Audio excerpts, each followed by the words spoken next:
Everyone আসসালামু আলাইকুম। আমি সঞ্জনা। কেমন আছো তোমরা সবাই? আশা করছি সবাই খুব ভালো আছো আর আমিও অনেক ভালো আছি। তো সকাল সকাল আমরা বেরিয়ে পড়েছি ছোট দাদিদের বাড়ি যাওয়ার উদ্দেশ্যে। আর আমি, দাদি আর আমার একটা ছোট বোন, আমরা তিনজন মিলে যাচ্ছিলাম।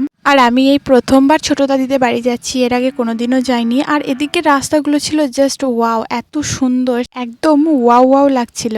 আর ওদিকে সব কিছু চাষবাস হয়, যেমন ধরো আলু, কফি, পেঁয়াজ, অনেক রকম। একদম মাঠগুলো সবুজে সবুজ হয়েছিল, খুব সুন্দর লাগছিল দেখতে। আসলে আমাদের এদিকে তো সেরকম সবজি চাষ হয় না, তাই খুব ভালোই লাগছিল দেখতে। এদিকে সালমা কুইন কোশ্চেন করেছে, দিদি আপনার কোথায় বাড়ি প্লিজ বলুন। এদিকে সালিমা শেখ কোশ্চেন করেছে, তোমার বাড়ি কোথায় গো বুনি?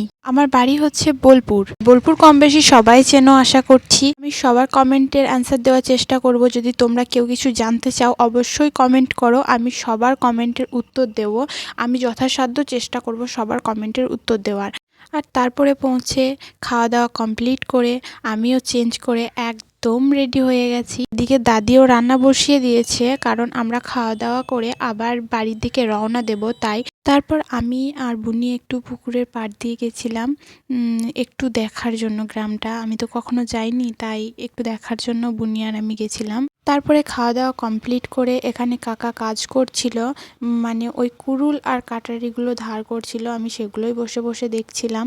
আর এখনই আমরা বাড়ি চলে যাব তাই। তারপরে আমরা রেডি হয়ে বাড়ির দিকে রওনা দিলাম। আর ভিডিওটা কেমন লাগলো অবশ্যই জানাবে, আর একটা লাইক কমেন্ট শেয়ার করে দেবে। আর তুমি যদি আমার চ্যানেলে নতুন হয়ে থাকো অবশ্যই চ্যানেলটিকে সাবস্ক্রাইব করে দেবে। আর তুমি যদি ফেসবুক পেজ থেকে ভিডিওটা দেখে থাকো তাহলে অবশ্যই পেজটিকে ফলো করে নেবে। চলো, আল্লাহ হাফেজ।